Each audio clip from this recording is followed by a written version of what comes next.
일본군 위안부 피해 할머니들의 증언과 기록을 유네스코 세계유산으로 등재하려는 작업이 전혀 진척되지 않고 있습니다. 일본 시민단체들이 회방을 놓고 있는 건데 확인을 해보니까 아베 정권과 밀접한 일본 극우의 대표적인 조직 간부가 주도하고 있었습니다. 나세훈 기자가 취재했습니다. 지금 말을 안 했었나? 밥도 안 먹이고 막 때리고는 간다듯이. 그러니까 말을 안 들을 수가 없는 게라. 일본군 위안부 피해 할머니들의 피 맺힌 증언과 각종 문서들.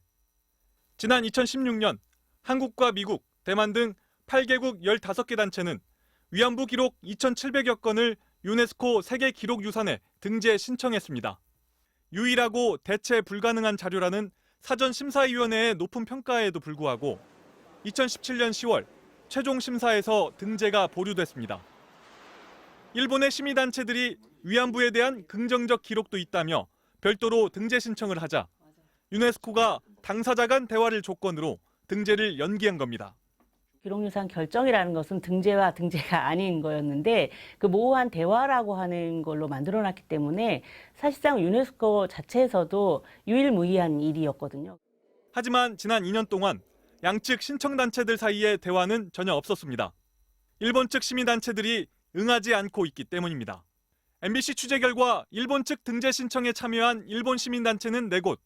가장 먼저 이름을 올린 단체는 위안부의 진실 국민운동입니다. 이 단체 대표는 카세 히데아키.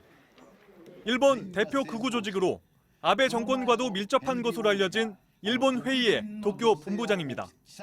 최근 개봉했던 다큐멘터리 영화에선 위안부를 폄훼하는 극우 인사들과 일본 회의를 연결하는 핵심 인물로 지목됐습니다.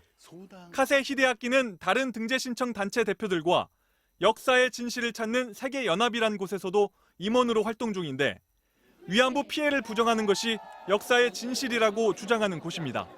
200,000 people, that's not true. Forcible recruitment, that was not true. 일본의 친정부 극우 인사들이 물타기 신청으로 위안부 기록물 등재를 늦추고 시간만 흘려보내고 있는 겁니다. 등재를 방해할 목적으로 신청서를 냈다라고 밖에 지금 사실은 볼 수 없죠.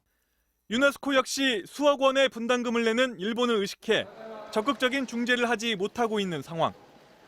유네스코가 선임한 중재자는 2년이 지난 어제서야 한국을 비롯한 국제연대 측에 대화 절차를 준비 중이라고 알려왔습니다. MBC 뉴스 나세웅입니다.